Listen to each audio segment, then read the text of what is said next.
বিশ্বকাপের স্কোয়াডে জায়গা পেতে নিজেকে প্রস্তুত করে তুলছেন ব্রাজিল ফুটবল দলের রাজপুত্র নেইমার জুনিয়র।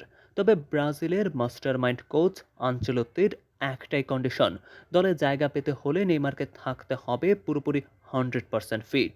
আরেক সাম্প্রতিক মিডিয়ার ইন্টারভিউতে কার্লো আনচেলত্তি নেইমার সম্পর্কে বলেছেন, নেইমার ব্রাজিলিয়ান ফুটবলে ইতিহাস তৈরি করেছে এবং সে এখনও করে চলছে। সে একজন অসাধারণ প্রতিভা এবং এটা স্বাভাবিক যে মানুষ মনে করে আসন্ন বিশ্বকাপে সে আমাদের জিততে সাহায্য করতে পারে। বর্তমানে তাকে সিবিএফ এবং আমি পর্যবেক্ষণ করছি এবং তার কাছে এখনও 2 মাস সময় আছে প্রমাণ করার জন্য যে সে আসন্ন বিশ্বকাপে খেলার মতো যোগ্যতা রাখে। তবে দর্শক, নেইমার কি পারবে সকল বাধা পার করে 2026 ফিফা ওয়ার্ল্ড কাপের ব্রাজিল দলের বিশ্বকাপ স্কোয়াডে জায়গা করে নিতে? জানিয়ে দিন দর্শক আপনার মতামত।